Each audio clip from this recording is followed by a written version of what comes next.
We asked you guys this week who your least favorite team in the NFC West is, and a lot of you guys said it was the San Francisco 49ers. So let me just say something to you guys real quickly.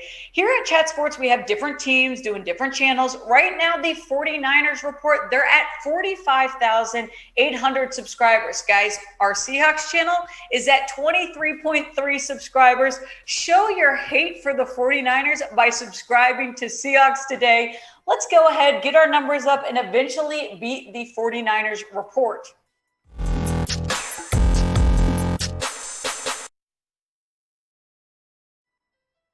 Welcome into Seahawks Today by Chat Sports. I'm Meghan Payton. We've got our mailbag show today. If you're new to Seahawks Today, this is where we take the questions that you guys asked us in the comments on Twitter, however you did it, and we go over them. We'll give you our response. You guys react to it. It's fun. They're crazy questions. Some of them are in line, some of them are out of line. But either way, let's get into our first one coming in from Joshua Height. Joshua Height says, hypothetical trade Russell Wilson and a second to Chicago for Justin Fields and 2 firsts. Reasonable trade? Who says no?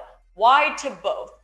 Okay, so I see where Josh was going here. And before you guys get mad at me for continuing to talk about Russell Wilson and trades, these are the questions that you guys are asking. So we're going to keep on talking about it until you guys stop asking these questions. So as far as Russell Wilson to Chicago in exchange for Justin Fields and 2 first-round picks, I don't know how realistic that is. And I'm not saying that it's not realistic because Justin Fields is some amazing quarterback. Obviously, he's struggling this year. He's a rookie. It's kind of expected. Head coach Matt Nagy still, questionable with his job. I don't know if he's in the right place. I just don't think that the Bears are going to want to give up on Fields. Now, we knew during the offseason, we heard about the trade proposal that they had for Russell Wilson, and it was crazy. They were going to offer, I believe, 3 first-round picks. They had their choice between a lot of different guys. Still didn't end up working out. I do think that the Bears have shifted gears. They've shifted their thoughts as far as a quarterback approach. Now, I do think that Justin Fields will improve. Right now, he has a 58.1 completion percentage, 1,361 yards, 4 touchdowns, 8 interceptions. This isn't 8 starts, by the way. As we know, he has been dealing with injuries and has not been able to play fully. I don't think I really love this, guys. I mean, to be honest, I don't know if this is fair for the Seahawks, fair for the Bears. I mean, you could argue both ways whether or not it's fair. I don't think the Seahawks really want Justin Fields so much so, and I don't know if the Bears really want to give up on their brand new draft picks. So anyway, the trade idea, if you missed it, Seahawks received 2 first-round picks. They received Justin Fields, and Bears will receive Russell Wilson. So would you guys even want this trade? Like I said, I don't know if the Bears would even do this because they just invested in Justin Fields. They probably will end up getting a new coach after this season. And Russell Wilson, guys, I mean, clearly in comparison to rookie Justin Fields, he's a much more dominant quarterback. These stats can actually be decently comparable because Russ has played in 9 games this year due to his injury, and Fields has played in 8. You can look at it here and touchdowns and interceptions alone. Russ has 14, Justin Fields has 4. Russell Wilson has 4 interceptions, Justin Fields has 8. I don't love this trade, but I will ask you guys, do you like it? Would you do it? If you do think that this is a reasonable trade, type T for trade or type P for pass.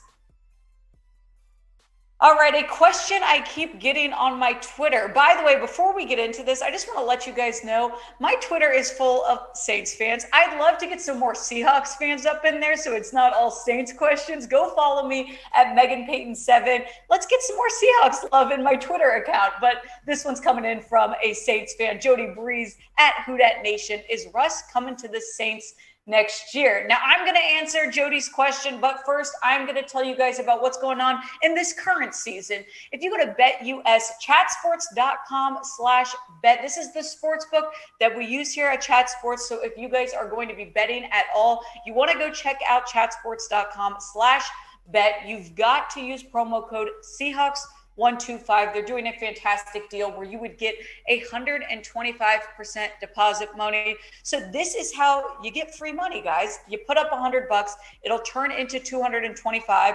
The more you put up, the more you get back. And by the way, Seahawks fans, if you haven't felt great about betting on Seattle, maybe this week is the time to do it because they are favorite at -9 against the Texans. I got to look back at the odds these past 13 weeks, but this has got to be the most they've been favored all year. The over-under is set at 42.5. If I'm you guys, this is the bet I am placing today. I may take the over on this, I might take the under, but either way, now's the time to bet on the Seahawks. Go to chatsports.com/bet, use promo code Seahawks125. All right, back to Russ headed to New Orleans. I promise you guys, I do not know the answer to this. This is a question I have gotten in my Twitter, and I don't know. I mean, I know that the Saints obviously are, switching around with quarterbacks. Jameis Winston out, Taysom Hill in. He's dealing with a finger injury. They tried out Trevor Siemian. So it's kind of an unclear situation in New Orleans. And then Jordan Schultz put onto Twitter earlier saying, sources are telling him Russell Wilson would strongly consider waiving his no trade clause for the Giants, Broncos, and the Saints. So this is interesting because as we talk about dominant guys like Russell Wilson, we know that he's going to have his choice between a lot of teams. So as we talk trade rumors and as we talk different trade proposals, guys, it's going to come down to whether or not Russell Wilson wants to be there. He has proven himself as a quarterback, so guess what that means? He gets to choose. So if that's true that Saints, Giants, and Broncos are his top three teams, maybe those are the chances, maybe those chances seem a little bit higher. We can name all the teams we want, but I will ask you guys, what do you think is a reasonable, good Russell Wilson trade idea? Go to the comments right now. Get your trade proposals in. Let's talk Russ trades. All right, another question coming in from Joshua Height. He's had a couple good ones in today's show. He says, say Pete Carroll does step down or gets fired. Who would make the better replacement? Eric Bieniemy, Byron Leftwich, or Kellen Moore? Now, I really like Joshua's options because I like an offensive coach for Seattle. Now, this is if Pete Carroll were to get fired or step down. I don't think he's going to get fired, to be honest, guys. I could see him retiring. I mean, he's 70 years old. He's getting older. He's probably wanting to go, I don't know, hang out with his grandkids. So I could see it happening. I don't think that Seahawks management will end up firing him, though.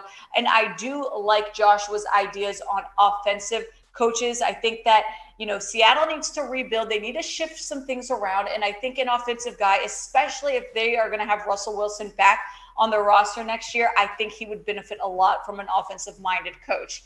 And so Eric Bieniemy is my top choice. I do like all three of these options, but I do think that Eric Bieniemy probably sticks out a little bit more to me. He's been one of the hottest head coaching candidates for a few years now, and no team has given him a chance, honestly. He's currently in his fourth season as Chiefs offensive coordinator.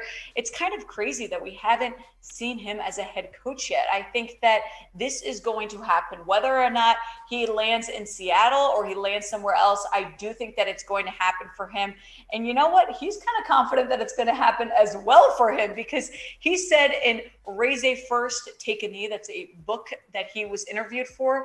He says, I know when someone is hiring, they aren't just looking for talent necessarily or what's on your resume. They want to feel comfortable with that person. I haven't been in too many interviews where the guy interviewing me has looked like me, or I guess you could say where I looked like him.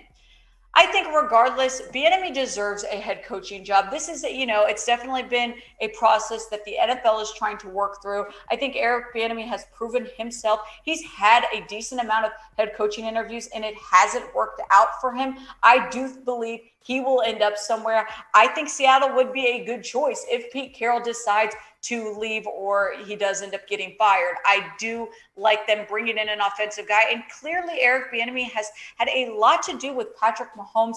And you can say, hey, Patrick Mahomes has gone good on his own. Offensive coordinators like this, they help build guys like Patrick Mahomes. They help with that adjustment from college to the NFL. Let's talk about how the Chiefs were in a slump earlier this season.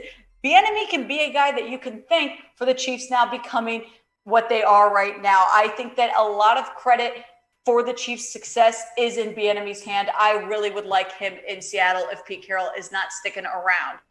Another option you guys said was Byron Leftwich. He's another really good option. He had a huge role in the Bucs Super Bowl run last year. I mean, think about what they did in that roster, in that locker room in order to get to the Super Bowl. I mean, they got Tom Brady in there. They got Antonio Brown. They got Gronk. He had a big part to do with that. And I think that he's a forward-thinking coach. I think that he also deserves a head coaching job.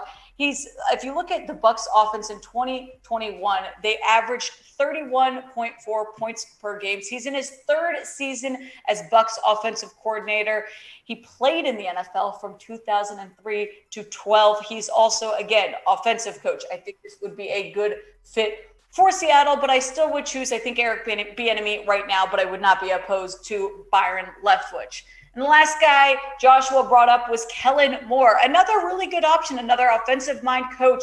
He's in his third season as the Cowboys offensive coordinator. He also played in the NFL from 2012 to 2017. Now, he's a young guy. He's 35 years old.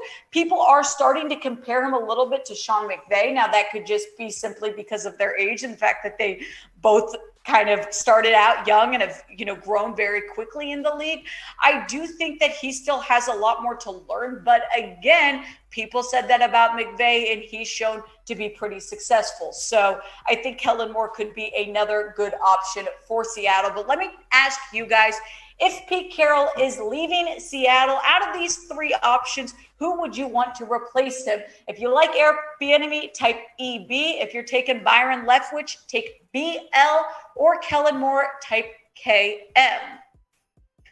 All right, our last question on today's Mailbag show. This is where I say, Vince it out. Let me hear what you guys are saying. John Moore definitely let out his feelings. He says, #Seahawks.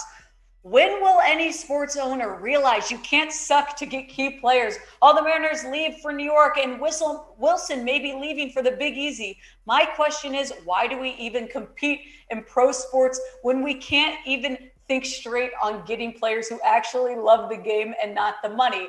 And quit forking out cash for sensitive bees. If you can't handle the pain, get the F out of the game. Tell it how you feel, John Moore. All right. I mean, this is a bit of an overreaction. I like that you guys feel comfortable to share your emotions and share your feelings on our Mailbag show. That's great. But the Seahawks definitely are a good team, and they deserve to be in this league. They deserve to be a professional sports team. I mean, I can't imagine if John Moore was a fan of the Jets or a fan of the Giants. I mean, he's this mad about one losing season. Look at what the Seahawks have done in the past 5 years. We can get upset about this season, but we cannot globalize this team as a whole. They were first in the NFC West. They won their division in 2016 and 2020. In the past 5 years, they've made the playoffs every year except for 2017. You can look at this graphic. And I mean, the stats say enough.